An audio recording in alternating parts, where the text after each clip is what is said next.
I am a rhino. I owe my being to Londolozi, Machaba Safaris, Virgin Limited Edition, and the Thorny Bush Collection, the Minor Hotel Group, the Sabi Sabi, and the ever-changing Seasons in Africa. I have grown through times of challenge and beyond. I continue to flourish in the warmth of our Cape Grace, perpetuating my dream African anthology. Rovos Rails' rumbling wheels and the ever-thundering Victoria Falls have been cause for excitement and hope. Heading toward wild horizons, the rich mosaic of nature has been as pleasant to us as working with you. From the one and only Mother City, and the dramatic landscape surrounding Sylvan, to the azure waters and African bush camps, we rhinos travel in Uberlux style. At times, I have wondered if we would fall prey to natural selection, but now, with you, our top 40 suppliers, we confidently continue to soar in the wilderness. One being among many, a feature on the face of travel, I know that none dare challenge me when I say, I am a rhino. So, as our royal portfolio of industry partners and friends, we welcome you to our sanctuary, our retreat, our home away from home. This is Rhino X.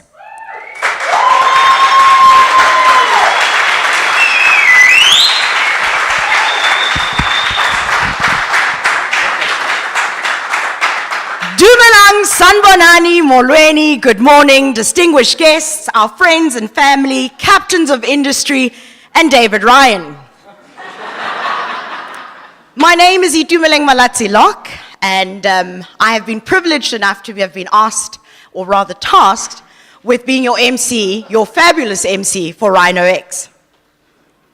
You're probably thinking I must be hungover from We Are Africa last night, because I think I just heard God herself recite an ode to the travel industry. And did she or did she not mention my name? Well, either way, you're not wrong. And we're truly appreciative of the fact that you've made the effort, with alcohol seeping from your pores, to sit down and immerse yourself in our Rhinoverse and our culture, after what has undoubtedly been a very long week. So today we're going to do things a little differently, ladies and gentlemen, in recognition of all the hours you've put to your training to get you to this very moment. We have two major sections to our program. First, our guest speakers will dazzle us and razzle us with their stories for the next hour or so, and that will be followed by our meet and greet sessions in the auditorium. So it's basically a bit of a speed dating session where you can meet up to 5 or 6 groups of rhinos, but it's not that seedy, awkward speed dating vibe. We'd really like you to impart pearls of wisdom and tell us your impact stories, and perhaps hear a different perspective of the Rhinoverse from a somewhat unfamiliar perspective and source. For our guests today, I hope that your Rhino trackers have shown you where you have to go, when you have to be there, and everything else in between. But if they haven't, no stress, you can always just pop down to the registration table downstairs, and our delightful staff will be happy enough to point you in the right direction. Nonetheless, there are bathrooms on each floor. Look out for the Barbie and Ken signs. Not a joke, Barbie and Ken. Great stuff. Coffee, water, and other refreshments will continue to be served downstairs in the atrium. So before you run along to nurse your hangovers, don't skip lunch. We at Rhino firmly believe that a selfie a day keeps everybody very happy. So feel free to snap away. You're more than welcome to take a picture of me. Yay. But make sure that your cell phones are on silent. Oh, fantastic. Thank you.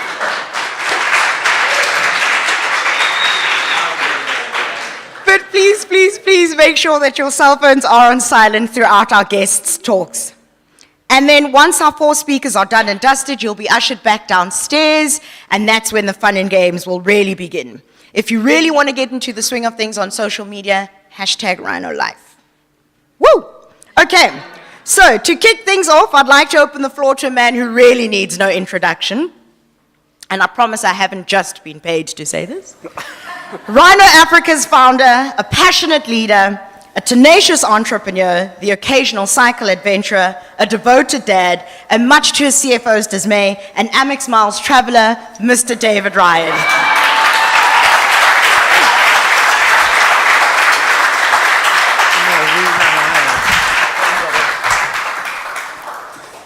Thank you, Tumi. Isn't she amazing?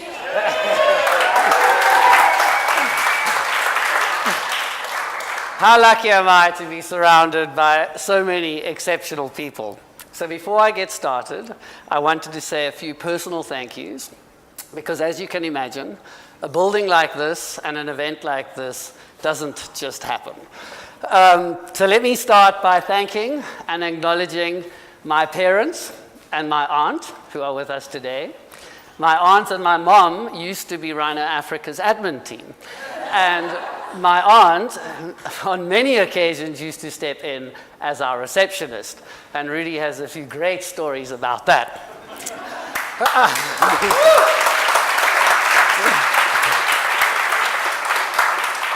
My dad, for many years, fulfilled the role of maintenance manager, and he is by far our greatest champion.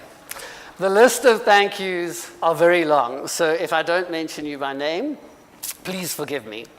I am fortunate to have two right hands, and they are David, who I'm sure you all know, and Tumi. And if nothing else, they keep me entertained, and let's be honest, you don't look this good at my age without some serious help. So, you can blame Stuart, our product manager, for getting you out of bed so early this morning, specifically after an event like We Are Africa. But I figured that if anybody could pull it off, Stuart could. So, and you know, for those of you that haven't figured out our rate strategy yet, I thought I would put the rumors to bed. And you are all correct. We did recruit Stuart from Abercrombie & Fitch. So, and there was one thing I was absolutely certain of, that at least Michelle Mealis would pitch up this morning. So, it's really under Stuart's directorship that Rhino X has truly blossomed, and it really is a great privilege to have you all with us this morning. And let's be honest, this is much easier than 247 individual educational requests. My creative director, Ryan, who's sitting in the front here, who at 29 has dedicated 7 years to building the Rhino Africa brand. 7.5. And every day reminds me that he's given up the best years of his life to me. To Ryan's incredible team, Lee, Philly, Terry, and Leslie, his designers that are really responsible for much of what you see around our new HQ. Some say I'm a sucker for punishment, because as if one Rappaport wasn't enough, I hired the brother. And Grant joined our journey 2 years ago. Grant is the CFO I never wanted. But today, I am truly grateful, because I would not be walking this journey without him. Some may say he's my left hand. For most of us, we're just happy he's able to pay for all of this. Although I am told austerity measures kick in on Monday. Daniela, where's Daniela? Daniela is truly incredible, because she keeps Grant sane. Luke, Louis, Charmaine, our HQ would not be here if it wasn't for you. So thank you. My amazing brother Terence, who returned from the UK 10 years ago, essentially to come and make my dreams come true. Thank you. And to your incredible team, Wade and Tracy. Portia, Nolu, Kaya, and Wilmont have cleaned, and cleaned again. And have certainly helped my OCD obsession with clean windows. So thank you. There are many, many more rhinos that are responsible for making this building what it is today. So thank you to you. This home of ours, I'm sure you will agree, is truly beautiful. Then there are to the rhinos past and present that make our journey possible. And to you, our partners, none of this would be possible without your support and kindness. So I thank you all.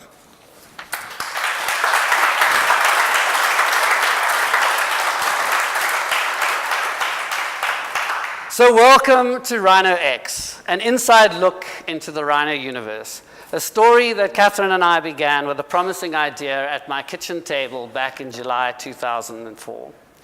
For those of you who know our history, we've never been good at playing by the rules. But then again, given the challenges I faced growing up, what's a rule if it can't be broken or at least challenged?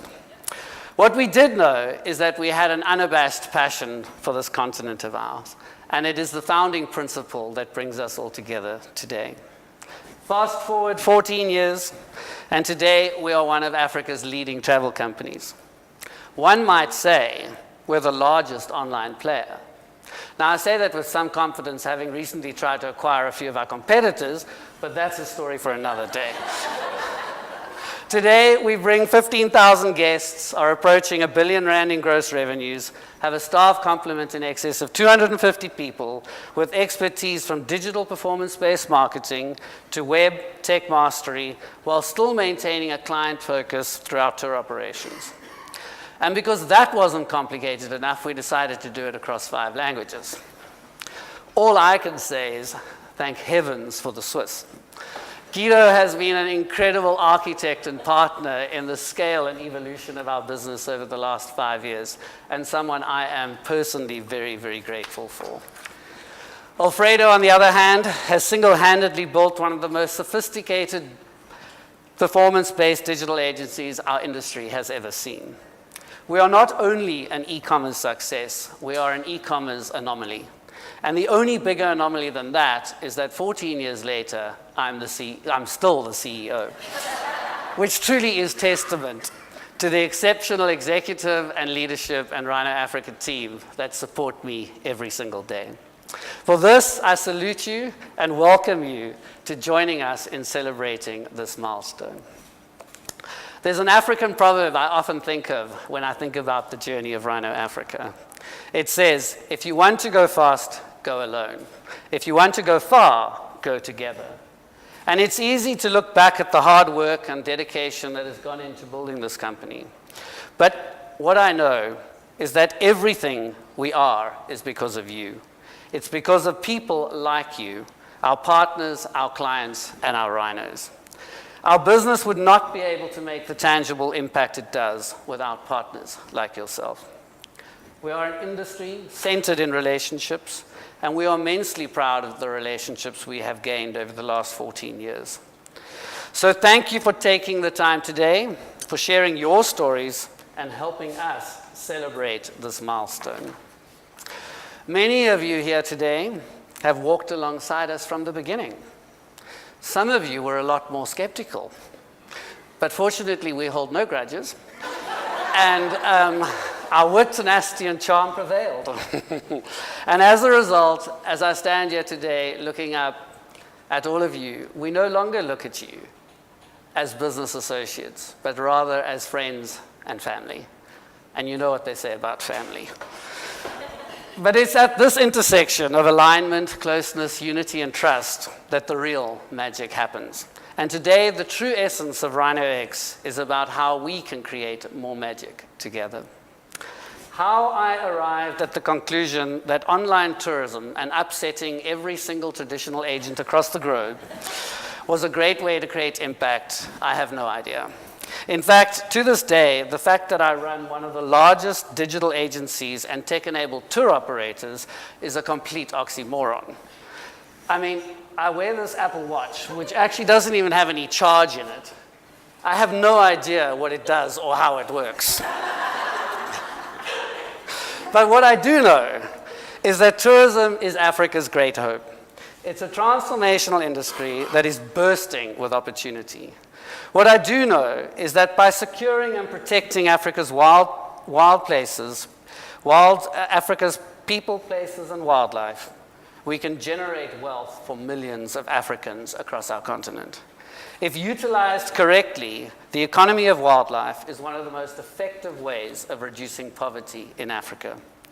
It is no secret at Rhino Africa, deeply embedded in our DNA, is a burning desire to be part of a revolution that turns that tide.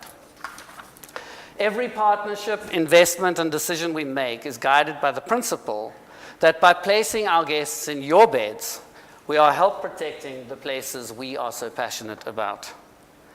At the end of the day, our real job is to enable you and the communities that you serve. And in your goodie bag today, accompanied by a great bottle of Rhino Red, you'll find a copy of our 2017 Impact Report. The United Nations World Tourism Organization says that for every 7 visitors we bring to Africa, 1 sustainable tourism job is created. And for every job that is created, 10 people benefit. I mentioned a little earlier that intersection is where the magic truly happens. So let's unpack that for a second. In this auditorium today, we are graced with 40 of our top suppliers representing 253 lodges, hotels, camps, and logistical services. Collectively, we represent about 6,000 beds and 1.2 million bed nights per year. Collectively, we employ about 25,000 people and impact the lives of about 250,000 Africans on a daily basis. It goes to show that in this room alone, we can affect meaningful positive change for communities and wildlife across our continent. Right here is where we witness the true magic of our industry, in the amalgamation of partnerships to produce amplified effect across our continent. So we're here today to talk about our respective visions and products. So let me take a few moments to talk about what's on the horizon for Rhino Africa over the next 5 years. Our growth and scale is driven by a desire to create impact, innovate, and disrupt. It's part of our entrepreneurial DNA. I believe history will show that our traditional mindset of not having too many eggs in one basket will ultimately be to our detriment, as in a fragmented market like ours, the overall cost benefit of strategic partnerships will far outweigh the long-tail requirement of mastering and managing multiple and diversely fragmented distribution channels. Our vision centers around a client-centric focus using technology and business intelligence to make Africa accessible to more. Over the next 5 years, the world will continue to undergo an accelerated process of digitization and automation. And while the age distribution of our clients will not fundamentally change, their consumer behavior most definitely will. Most of our clients, Generation X or Y, are considered digital natives. And these young professionals will have high disposable incomes that they are very willing to spend on travel. Our older clients will have become very comfortable using digital technologies and will have gained trust in internet services, preferring to use mobile devices. The transparency of the web will allow consumers to examine competitive pricing. And while spending money on quality service won't be the issue, getting the best deal will be a critical factor in consumer behavior. We believe that travel to Africa will remain largely itinerary-based, and as a result, a high degree of human personalization will remain key to our service offering. We should not forget that Africa will remain a niche market. We will account for 6% of global arrivals in 2022, which with 90 million people headed for our continent. To put that into perspective, in 2022, France alone is expecting to receive 200 million arrivals. It shows you the opportunity that our continent has. We plan to continue our strong focus on geographical expansion, tapping into the 2 largest source markets in Asia by adding Japanese and Chinese to our language portfolio. Within the next 2 years, rhinoafrica.com will have diversified its product offering to include off-the-shelf and dynamic packaging. Our website will move from what is now traditionally a brochure format to a unique African marketplace, assisted by decision support systems, learned from the thousands of itineraries that we have sold in order to put bookings together and the best way to combine properties and logistics into meaningful itineraries, all based on live availability. So whatever you choose, whether you choose our traditional inquiry form or any of the new product offerings, our expert consultants will remain on hand to ensure all our clients are supported. You see, in 14 years, we are still pushing the boundaries. But our challenge is not whether people want to come to Africa. Our challenge is figuring out how to service a client where digitization and automation are the norm, not the exception. So as I close my time here this morning, I wanted to share a few key figures that we believe will represent Rhino Africa in 2022. I thank you for your time this morning, for immersing all our rhinos in your stories and your incredible journeys, as well as joining us in finding out more about what goes on behind the red curtain at Rhino Africa. We are blessed to be in the presence of some of our industry doyens. Neither Colin nor Mbeks require any introduction, and on behalf of all us rhinos, I'd like to thank you for making the time today. Many of you know our journey with the Good Work Foundation. Many of you know our journey with the Good Work Foundation, and if you think Rhino has experienced accelerated growth over the last 7 years, it is quite exceptional what Kate and her team at GWF have done. I'm humbled to be a trustee of the GWF. And the work Kate and her team do speak directly to the impact that we seek to make as a business. As such, I'm honored to have Paris join us this morning and to share his story, with us. So thank you. I have no doubt you are all going to be incredibly moved and inspired by both Colin, Mbeks, and Paris' story. And I seriously look forward to celebrating with you all later this evening as we lift the roof on our new HQ. Thank you.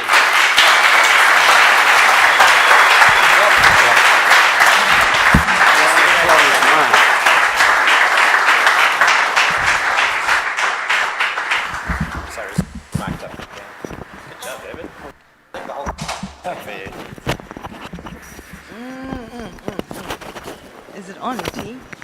Just checking. Okay, great stuff. Thank you very much, David. Thank you for reminding us that tourism is Africa's great hope. It's certainly a theme that resonates with all of us in this room. And another reason why I left politics in Johannesburg and moved to the mountain to be by your side.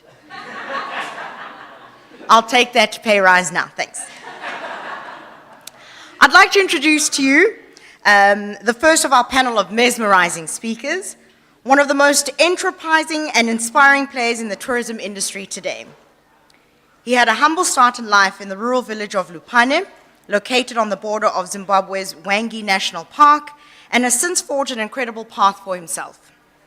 After becoming a professional guide in 1999, he went further afield to experience the industry, but soon returned to his roots in Moeng. He dreamed of creating a portfolio of properties with exceptional guest experiences, world-class guides, and an ethos for giving back. In 2006, offering bespoke safaris in luxury tented camps, African Bush Camps was born. He then founded the African Bush Camps Foundation, which runs a number of community-oriented projects focused on sustainable tourism development through education, conservation, resource management, and community empowerment. Ladies and gentlemen, please help me in welcoming Mr. Mbeks Ndlovu.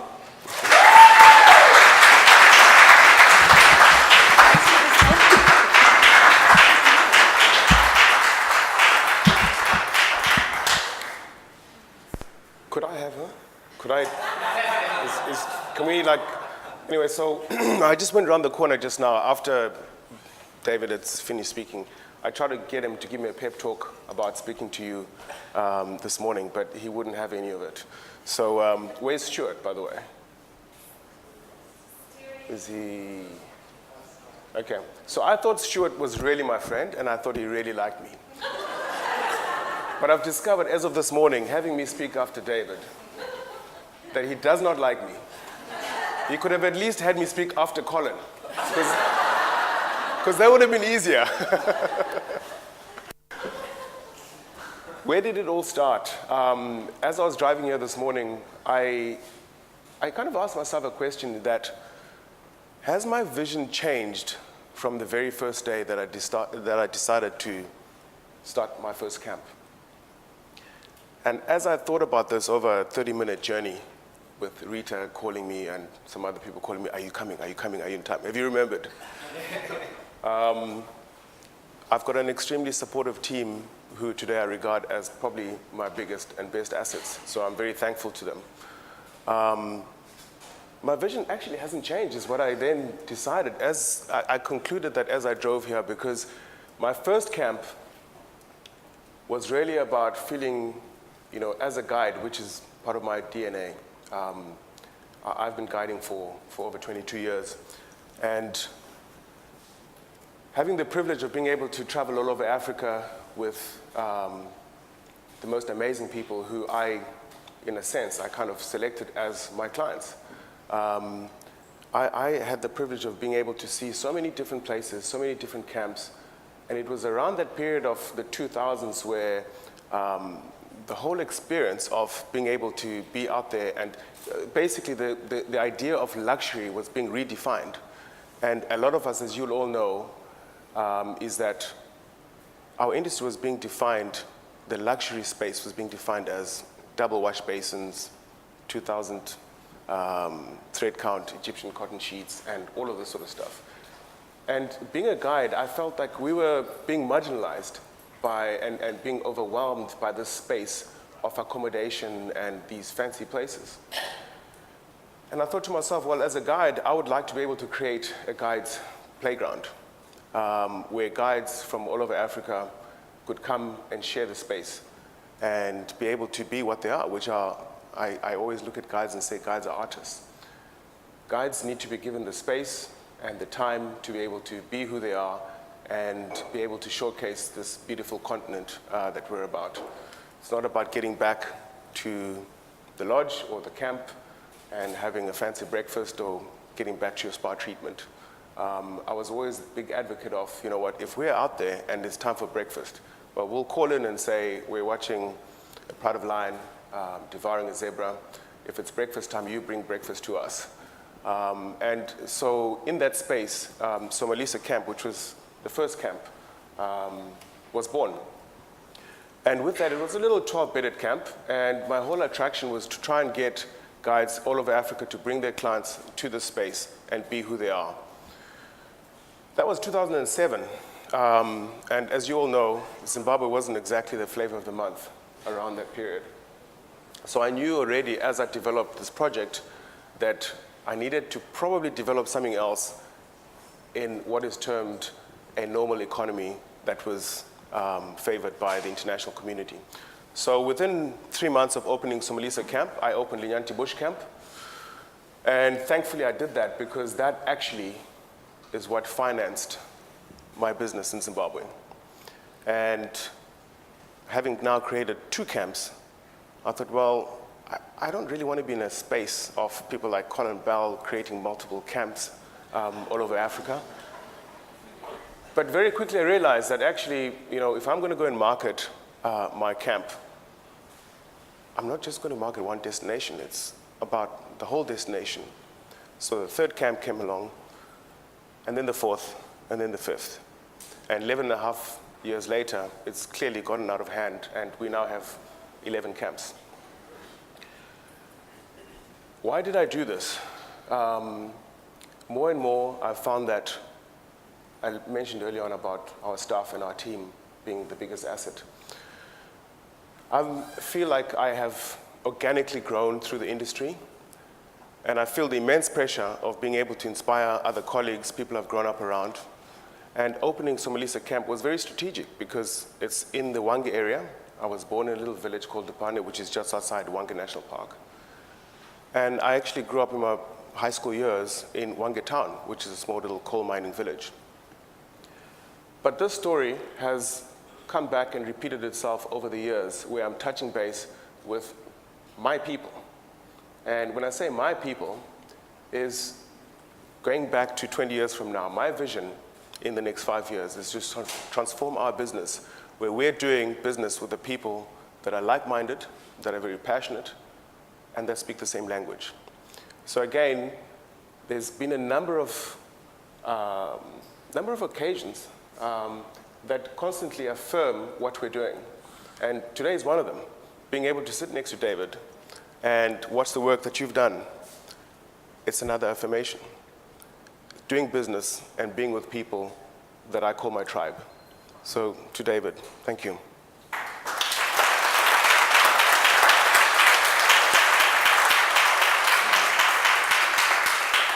So for me, it hasn't been all about creating camps. And one of the reasons why this has kind of gone out of hand 11 camps later is because of the people around me, the communities around me.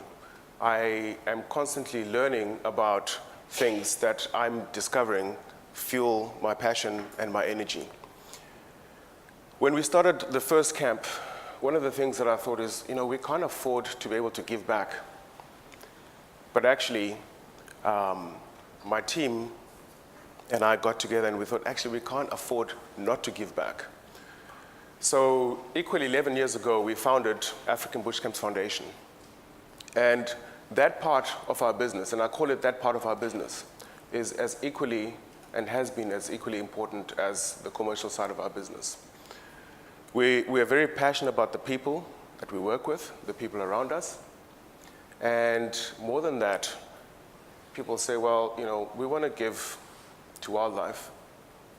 And we say, we can give to wildlife, but we need to give to people. And so we've been very fortunate to work around the most incredible communities that have fueled our business and that have become part of our business.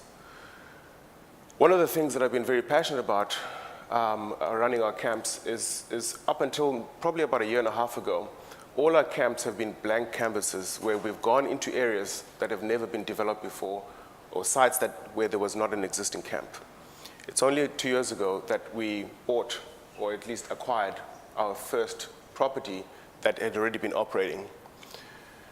But up until then, for me, and probably going forward, it's about identifying places around Africa that we believe we can add value to. I don't think today we can necessarily say that we're saving our planet or creating a better place if we're not creating places that are termed marginal into amazing landscapes. And I've always been a big fan of what am I going to do to create a better landscape and a better space. I've got a little video clip that I'm going to show you of a little pan in Monopools.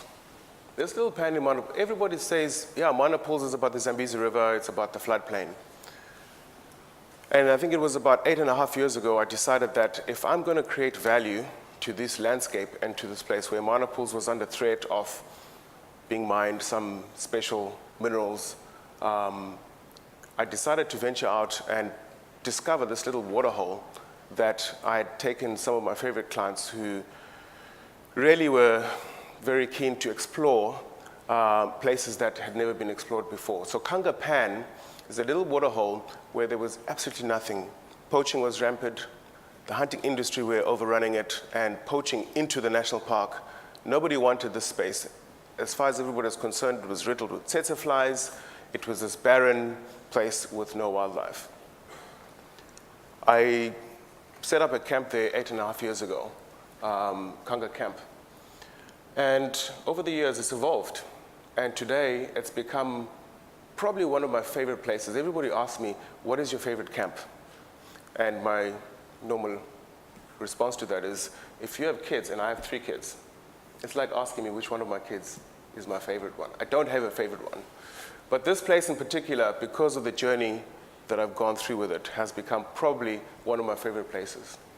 And I think we all owe it to ourselves as an industry to support and identify places that are deemed marginal, that we can support and make sure that we're increasing our spaces where we can do what we do.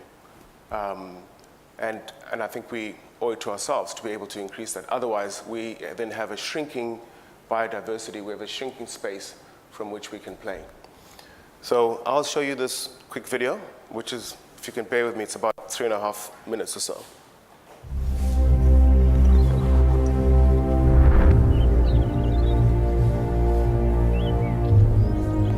Water, the essence of life. Many will gather here at Kangapan to quench their unyielding thirst. There are no rivers nearby, no lakes or springs. This is all there is. From the largest of beasts to the very smallest of creatures, great herds and shy little loners. All must drink here to survive. The Pan is an oasis. The competition here is fierce. Tensions run high as resources are limited. Many are pushed to their limit, forced to share even with their sworn enemies.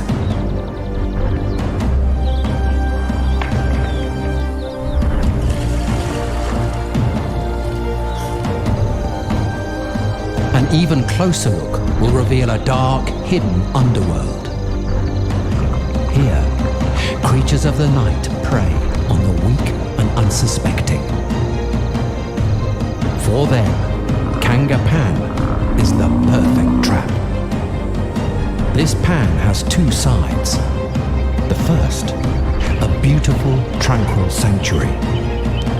Animals are happy and life is abundant. The second, a place where some animals are literally dying for a drink.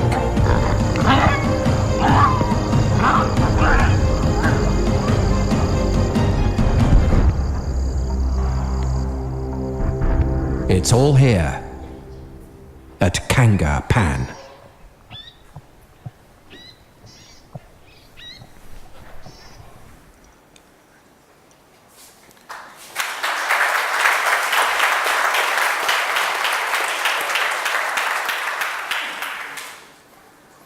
So where are we all going to make a difference going forward in the future? I believe that where we will make a difference is about creating spaces that are safe, that we can leave a legacy behind for not only our children, but future generations. And how do we do that? It really is about increasing the spaces in which we all play around in. And I say play around in because that was my initial vision as a guide, is how do I create a safe space where guides, naturalists from all over Africa can bring their clients to and play. I'm very fortunate to have pursued those opportunities. But going back to the question of, has my vision changed? Actually, it hasn't. Why hasn't it changed? It's because in the next 2 to 5 years, I would like to be able to do business and be selective about people that I do business with. It's a dream world, it's very idealistic, but for me, I think how incredible would it be to be able to do business only with people that share the same passions and people that you are keen to. People like David, people like Colin. I could mention a whole bunch of people. And I think for me, that's what I'm aiming for. Yes, it's idealistic, but I know that together we'll be able to save these landscapes and actually increase them so that we can have a bigger playground. Thank you.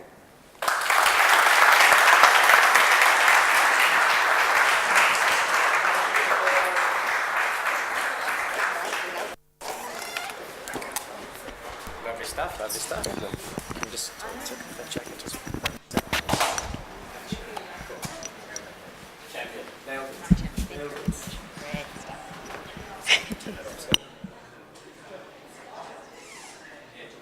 So, Biggs, let's just get this straight. Not only are you a competing tour operator, a potential target for David's acquisition strategy, and a social entrepreneur, but a truly inspiring visionary as well. Thank you very much. Our next speaker, ladies and gentlemen, is no stranger to most of you in the room. He's a stalwart of the tourism industry. He did what many passionate conservationists would. He forged his own path away from his economics degree from Wits and landed his first job as a safari guide in Botswana in the 70s. He then helped to reintroduce rhino into the wilds of Botswana, co-founded the institution that is Wilderness Safaris in 1983, and went on to co-found Great Plains Conservation, where he was CEO until 2010. Enter Africa's Finest, the renowned book he co-authored, which gives an in-depth look into the tourism industry, the good, the bad, and the ugly, right? The highs and lows, and gems of advice on how companies can successfully work with governments and local communities to create a sustainable future for Africa. He has an incredible wealth of knowledge when it comes to the tourism industry, community upliftment, and conservation in Africa. Ladies and gentlemen, please welcome Mr. Colin Bell.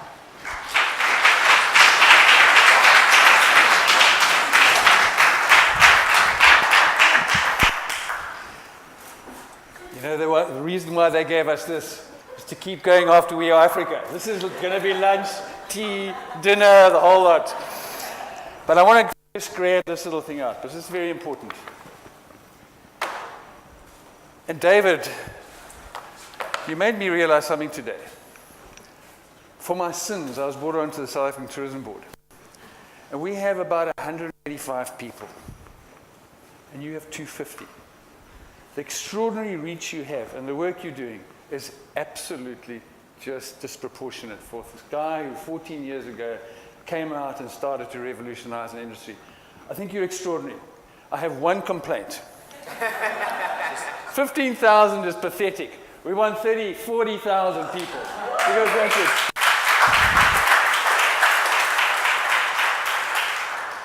Okay, so my little story is, we're all I think I was just very, very lucky. That's one of the first photographs I've got. In a national park, I had a father who took me into the wild areas. And there's something about the uncle who takes you fishing, all that, who just gets you interested in wildlife. And then I made the single biggest mistake of my life. I enrolled at Wits University for BCom.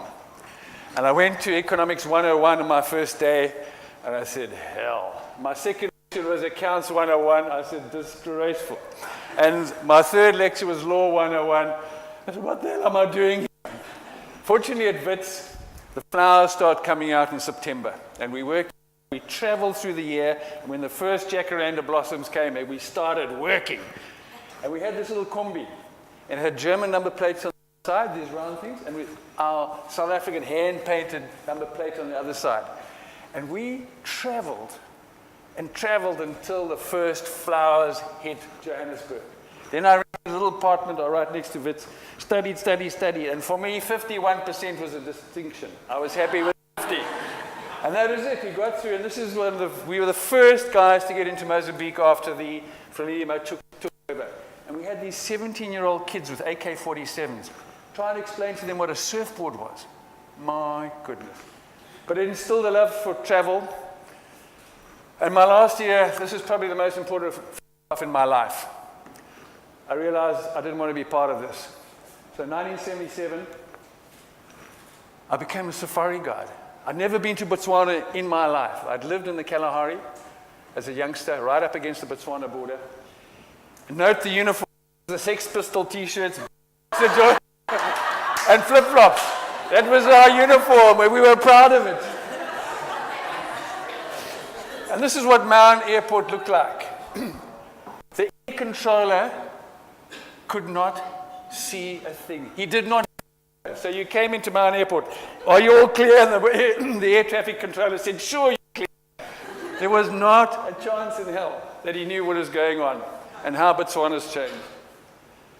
And then I met, arguably, the very best guide ever to hit Africa. Mbeks is very close. Very, very close. This is a guy, Chris McIntyre, who came out from New Zealand as a 17-year-old, had to lie about his age, ended up in Rhodesian parks and minor pools, suddenly found himself in a war zone and said, shit, after New Zealand, this is too much. He migrated to Botswana, and this is his safari uniform. back boxer short, a bow tie, a leather thing. And he was amazing, an absolutely extraordinary guy. And then the most amazing thing happened. We got a fresh in Mound. We still only had 1 kilometer of tar.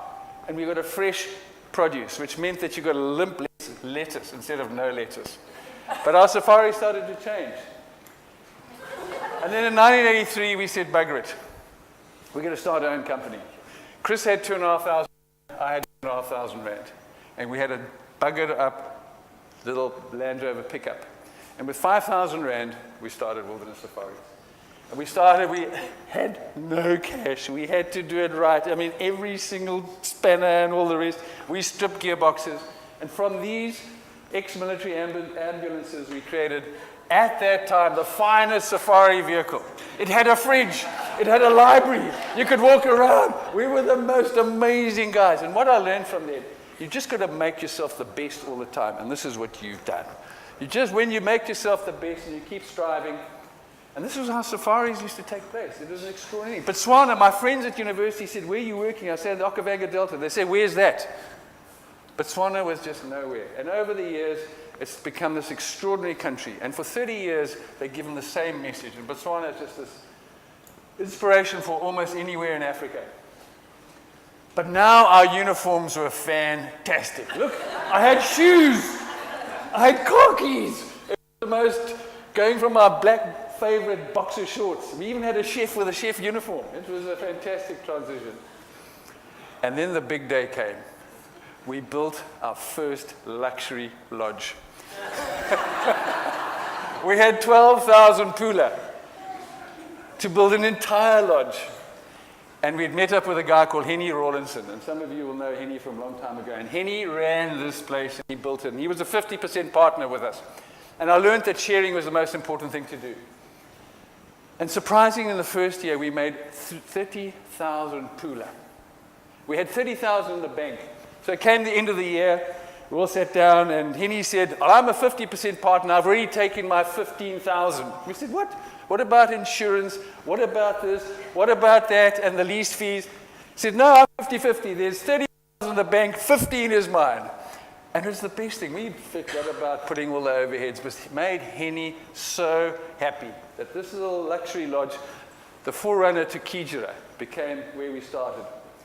And we were offered Mambo 3 times. Extraordinary today. People were begging us to take Mambo off their head. And every time we were just too busy, we couldn't do it. And eventually the guy comes to me and he says, listen, please go up to Mambo. You can go on holiday. And I got my mates and we arrived.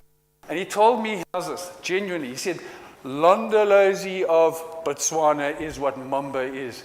It's got the most luxury facilities. It is outstanding. You have to go and do Mambo. So we popped up to Mambo, and he told us about this incredible swimming pool. That's what we found. This is the Mambo swimming pool we inherited. And it turned out to be the most fantastic place. This is the early Mambo. Just a couple of reeds, huge, huge passion. And what Beck says, all about the guiding. And then we got to about 85% occupancy at $300 per person per night. And we said, okay, we have to upgrade and we're going to go to $500 and we're going to bring it down to about 70%, which we can manage. So we went big because we had the wildlife. We knew, hey, let's go and invest everything. And we built the new luxury Mambo.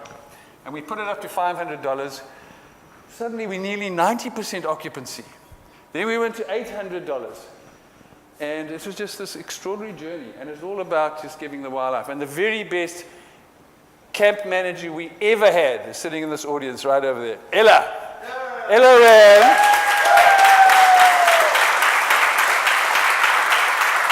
Ella could look at a dining room and she could work out the person's psychology, whether that person's napkin should be put on the lap or left. And it's a very subtle thing. Some people, if the napkin's going off and you touch them, they get pissed off. Others demand to have the napkin returned. She knew exactly what to do. And she was one of the reasons why Wilderness really did well. Ella, thank you. And then we started expanding. People say, listen, I want something else. What can I do? But we didn't have the money. We had to put it all into Mambo. And we heard about this place in Namibia called Damaraland. where you go riding your bicycles.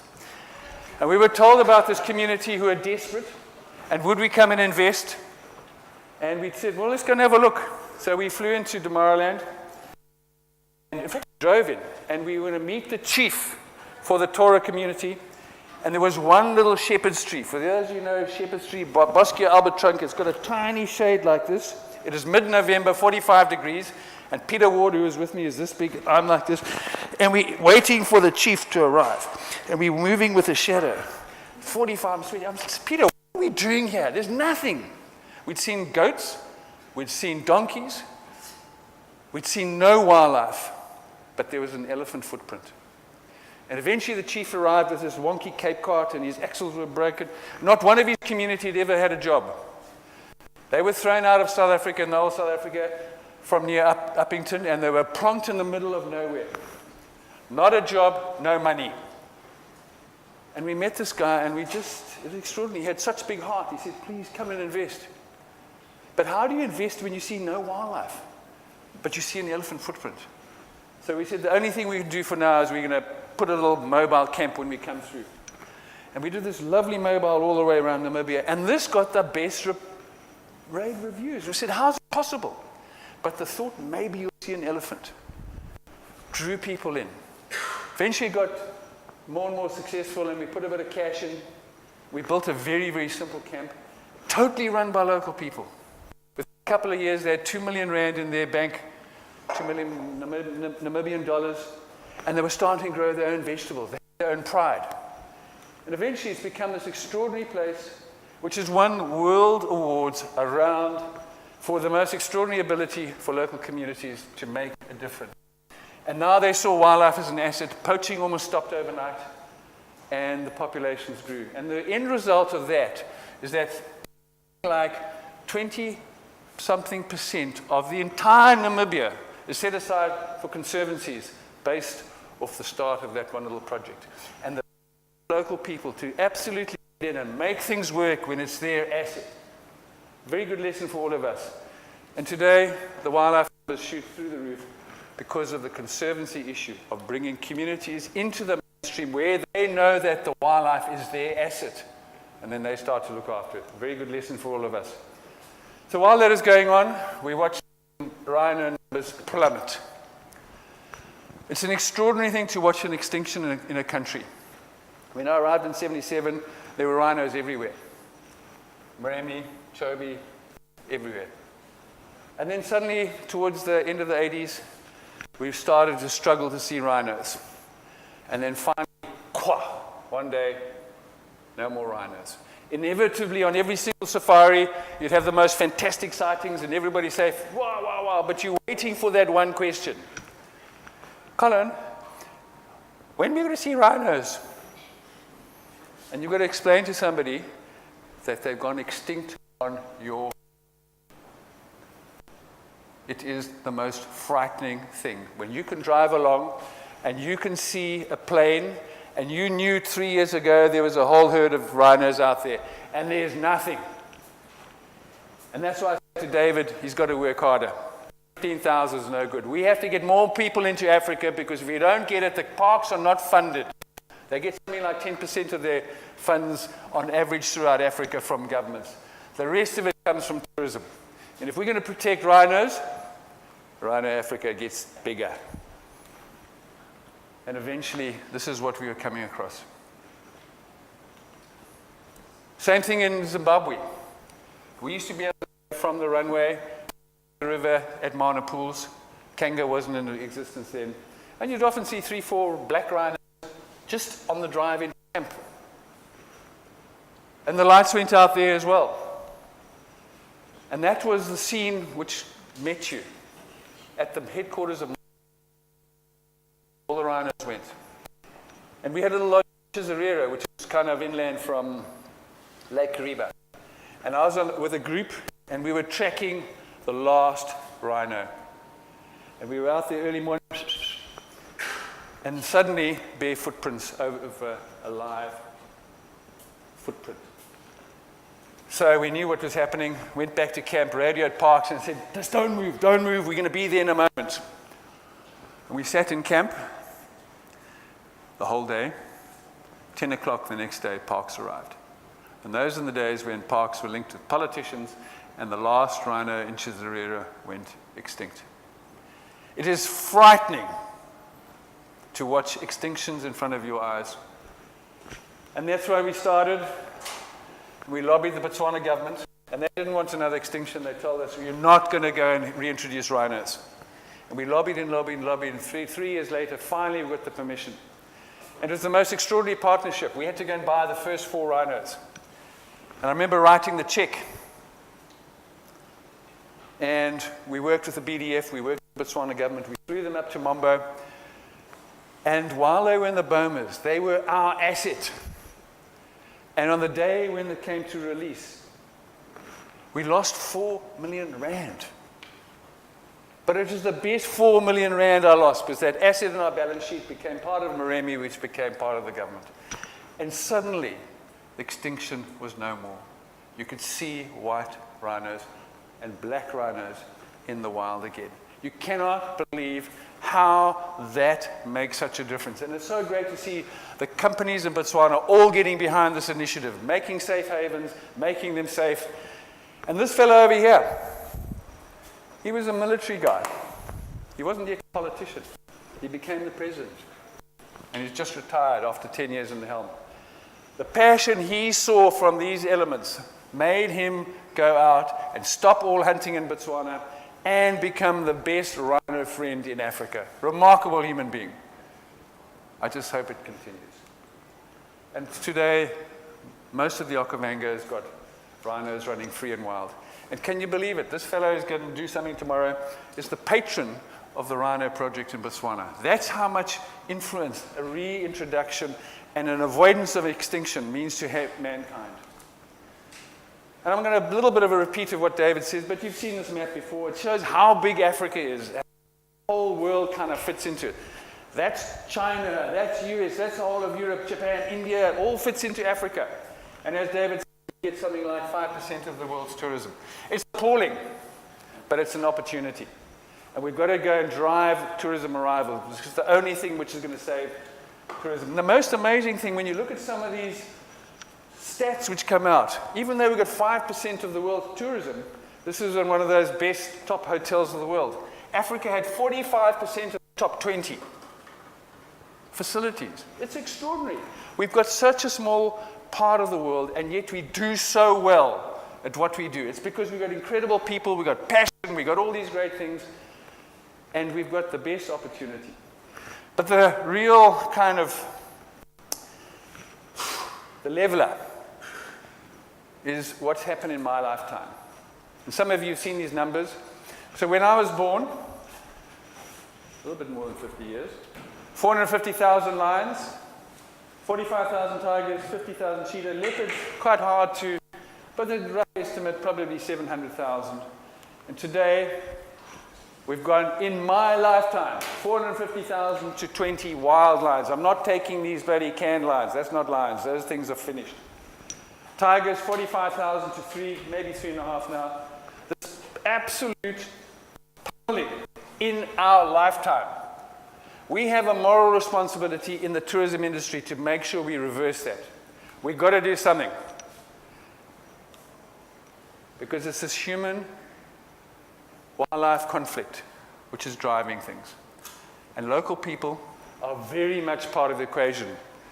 And if they're not brought into the tourism and wildlife industries at scale, we've got no chance. The next 50 years, we'll see that our kids will not experience what we have experienced. Because this is the reality. If your wealth disappears because of lions or whatever, you're going to protect your wealth. And when you go around Google Earth, or when you're traveling in Africa, go and have a look at Google Earth. This is the Ngorongoro crater. People. And these people are not part of the tourism industry. Kruger Park. I don't have to point out where Kruger is, but I will. And where our local people are. We've got 3.5 million people who live around Kruger Park's boundaries, and a tiny fraction of them are incorporated into the tourism world. We have to address that, otherwise we're not going to have rhinos at all. And that's the reality. Kruger Park, people. And I promise you, if I was living in that shack, and my children were going to die from starvation, and I saw that, 2 rhinos, I'd be the first guy over the fence. It was not brought in to the revenue stream and the industries of tourism and wildlife. This thing is such an important story. This is one of our lesser known parks in South Africa. It's called Ndumu. There's the boundary. This is community land, this is Ndumu. Today they're growing mealies inside Ndumu because the communities have been excluded. Growing mealies inside one of our best parks. And they are slashing and burning within 900 meters of Neomiti Pan, which is regarded by many as one of the most sanctimonious places anywhere in South Africa. And look at them, they're growing wheat in the Mara. This is the Masai Mara, Fairmount's here. Look at them, they're growing wheat. Why? Because the tourism industry is not delivering for them at a scale which is regular and they can guarantee some income. In some years they make money, other years they don't. They say, let me have wheat, it's regular income. And what we have to do when David sets his targets is we've got to start thinking about where the next billion people will live. And if we can't manage our wildlife relations with our communities now, how are we going to do it when the next billion people are on the planet? We have an opportunity to start that now. And the tourism industry is going to do it, or it's going to fail. And I'm looking at the only conservationists left who can make a decision to make a positive outcome in this room. You can either support good guys, or you can be part of the problem.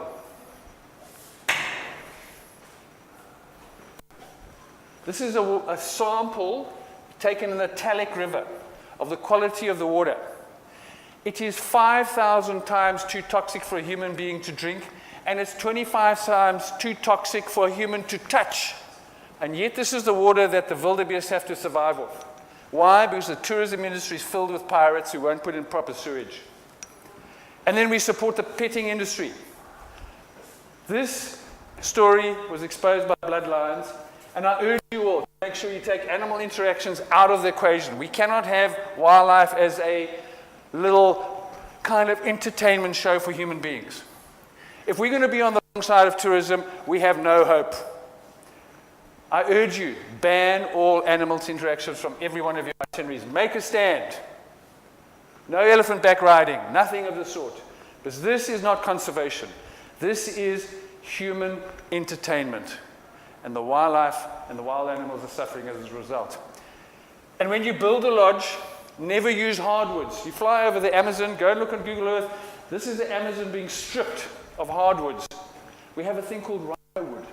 Perfect for you. Rhino wood is made from the most quick-growing trees that you can cultivate, and they inject this special muti into it, and it comes out heavier than teak and tougher than teak. We cannot use hardwoods in any of our lodges, nor can we use palm oils. We've got to get responsible. And this is one of the lodges, no names mentioned, which has got the most environmental awards I've ever seen. They've got a whole wall like this with environmental awards. And yet in the back, they dig holes inside the national park and they dump their rubbish, not even a beach.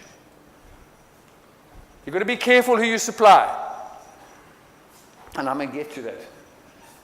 The beauty is there's some really good countries. Rwanda is leading the way. Chad, remarkable. And generally Botswana. Some remarkable stuff. So you don't really have to, when you send business that way, generally the laws are so tough that they are good. There's companies like Pomishana in Zimbabwe. They feed 20,000 children every day before they go to school. So those kids arrive at school with food in their stomach so they can study. How is it possible that one company can feed 20,000 kids a day? It's fantastic. So we have the bad and we have the good. Here's Grootbos. What these guys have done to make Fynbos sexy, this extraordinary environment we live in, they've made it so fun and sexy. They do an extraordinary job. And one guy near Amboseli, puts his heart and soul into protecting the area. One person. Others make the communities as owners in their lodges. Some of them, and this is a fantastic stuff, David, EPUB. Can you imagine you feed, this has got every single bit of nutrients. It costs about R1 a day. You can feed your staff and they'll have all the minerals in a form they can absorb for R1 a day. And we should all be embracing this. And there's lodges like in the middle of the Namib Desert where it's completely green, all solar and all this type of stuff. There's some fantastic examples of what you can do. And I applaud Rhino for this. But in 5 years' time, I want it 3 times as big. Because what you started here is fantastic. So what can you do? You guys are the ultimate conservationists. You are our last hope. Because, as I said, we're not going to get it from governments. The consultants in this business and around all the rest of the DMCs are the funnel between the customers and the product. And through your purchasing and your decision where you're going to place your business, you can either support pirates and entrench pirates, or you can support the good guys. And I know what you're doing. You're generally doing it good. But really interrogate. Keep pressurizing your best guys to become better. Support the good guys and make them even more successful. Because the good guys, the more they get, the more they can do. And build in your own funds, because one day these could be extinct or they can be thriving. And remember, in South Africa, 1 in 7 South Africans are dependent on tourism to put food on the table every day. 1 in 7 South Africans. And when David's got some realistic targets, we want to make 1 in 4. We're going to make their lives and their food on their table through tourism. And you folks can do it. You're the last hope. Because the overseas providers, they don't know. A lot of the guys on the ground are pirates. By putting your money into the right places and growing your business, we can do it. And I promise you, we got a great chance. Botswana was nothing. We had a mass movement out of the rural areas into the cities. We had squatter camps. Now it's the other way around. People are moving from the cities into the rural areas to get jobs. Tourism can do it. And what you said earlier, David, is right on the button. Thank you very much.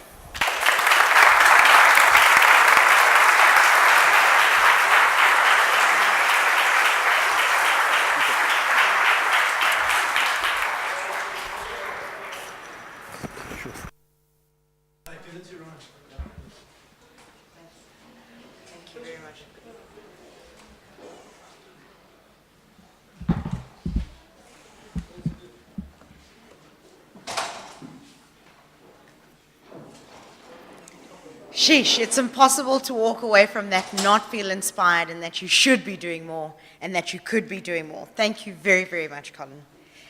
Our final guest speaker is a special, special guest. I won't go into too much detail. I'll let Paris Moeng share his own story in his own words.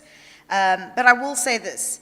At 17 years old, Paris was the very first ever student to register at the Good Work Foundation's Hazyview Digital Learning Campus.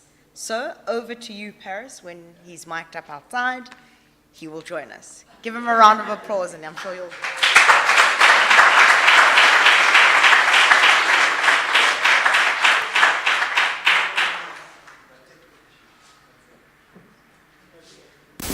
The video footage that you are watching is not shot in Johannesburg, Lagos, or New York. This is a call center in a village in rural South Africa. The people working here didn't have the privilege of obtaining degrees or going to universities. They are young people from this community who went from completely computer illiterate to qualified IT support engineers in 2 years. Hello, my name is Lincoln Kuna, and I am the head of the Hazyview Digital Learning Campus, where these images were filmed. We operate an ecosystem of learning and working, where young adults with few prospects come to get the skills they need to join the digital marketplace in Africa. Students enter a one-year bridging academy focusing on digital literacy, English literacy, and ready-to-work skills. In their second year, students can apply to a career training academy, including a hospitality academy and an IT academy. Let me introduce you to one of our alumni students. When Paris Moeng stepped onto this campus as a 17-year-old, he had never double-clicked a mouse. A couple of years later, he is skilled, employed, and recognized as one of the top call center agents in South Africa, with customers in some of South Africa's biggest companies. I studied on this campus. I'm working on this campus. I am part of the digital marketplace. But what I'm most proud of is the fact that our ecosystem is bigger than just adult learning and working. HDLC also delivered digital learning, maths, English, coding, and robotics to 8 of our surrounding primary schools. In fact, our campus reaches 4,300 children every week. This is made possible with the profit that is generated in this call center. This ecosystem of learning and working is empowering our next generation of young South Africans. So every day, when Paris connects to the digital marketplace from his desk at Hazyview Digital Learning Campus, not only is he a respected IT support engineer, but he's also a hero in this community. The reality is that the profits from the work that he does empower a digital learning revolution for an entire school district. Like I said, this is not Johannesburg, Lagos, or New York. This is an ecosystem of learning and working in rural South Africa. It's definitely out of the box.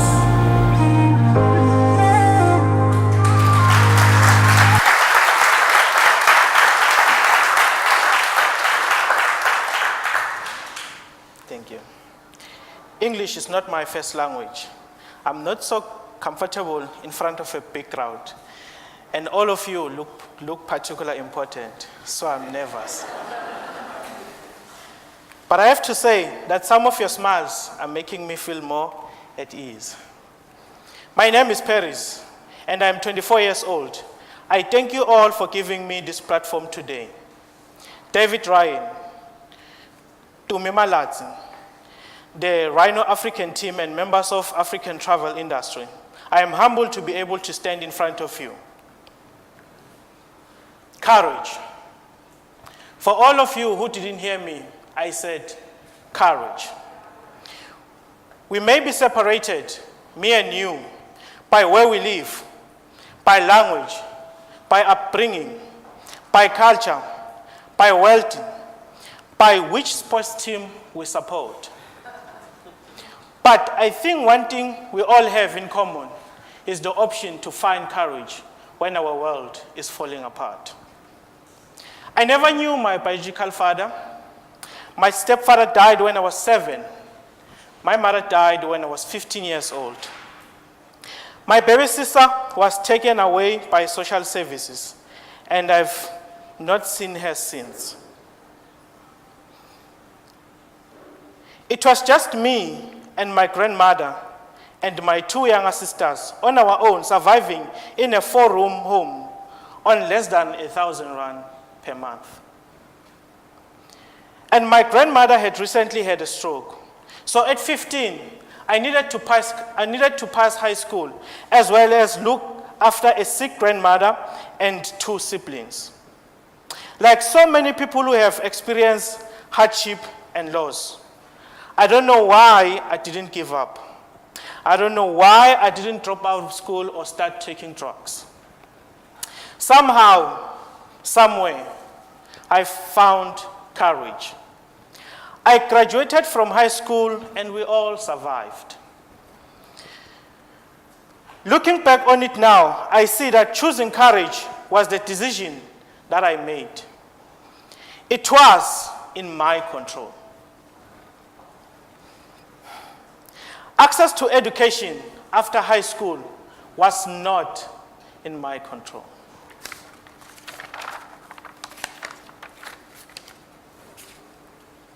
There was no way that I would be able to leave my grandmother and my sister at home and go to college.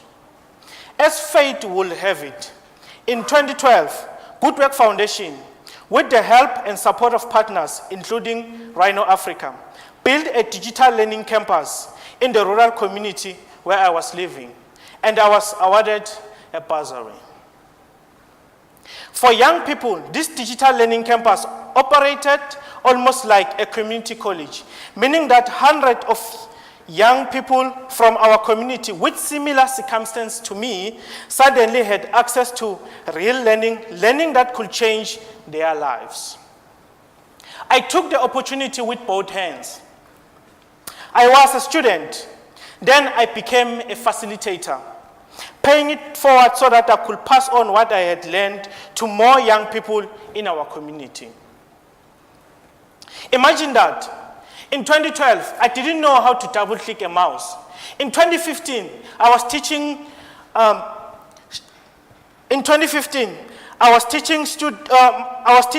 students older than me about motherboards and operating system. I was teaching them how to pull a computer apart. In 2016, T-Systems South Africa helped us to set up an enterprise at our digital learning campus in Hazyview. It was a rural IT service desk that will deliver a world-class service while at the same time employing rural youth into real jobs in the digital marketplace. Today, at 24 years old, 8 years after my mother passed away, I am proud to say that I am a qualified IT support engineer working on that IT service desk with some of the South Africa's largest companies as my customers.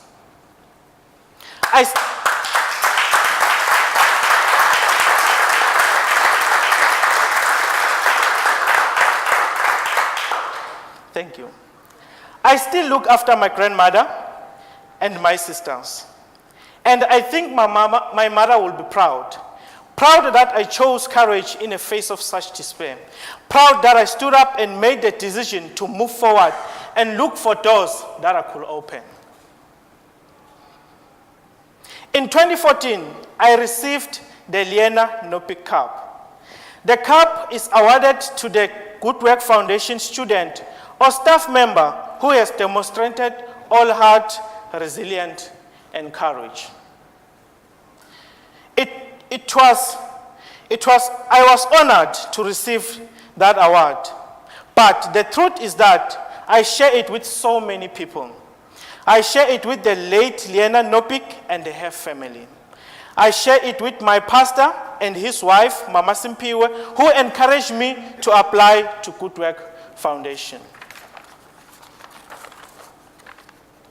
I share it with Kate Crouch, the GWF CEO, as well as the GWF team, who have nurtured me through my learning journey. I share it with all the incredible launches from within the service center who have rallied behind our mission. In fact, I share it with all the travelers to South Africa who are part of this story by virtue of being here. I share it with David Ryan and the Rhino African team who have never wavered in their support of Good Work Foundation and the youth of South African and have been by our side as we have grown up from one campus to 5, from a couple of hundred students to over 6,000 per week.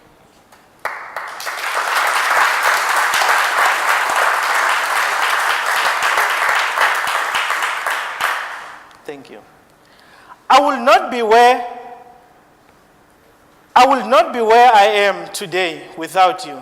And it is a privilege to be able to stand in front of you today to say, thank you on behalf of the thousands of young, courageous, and all-heart people whose lives have changed when people and organizations believe in them.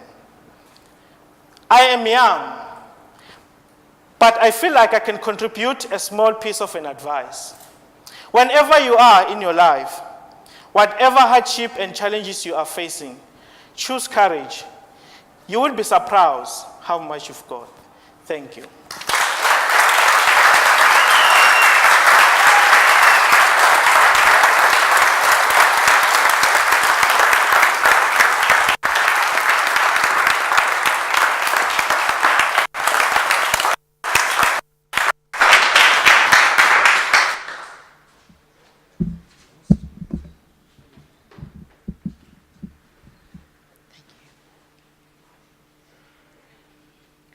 Thank you so, so very much, Paris. I think, ladies and gentlemen, you share my sentiment in that this is what Rhino X is all about, the impact, the courage, and certainly just a platform where we can all just share our stories and learn a different perspective of our own backgrounds and really what it is that our impact is about.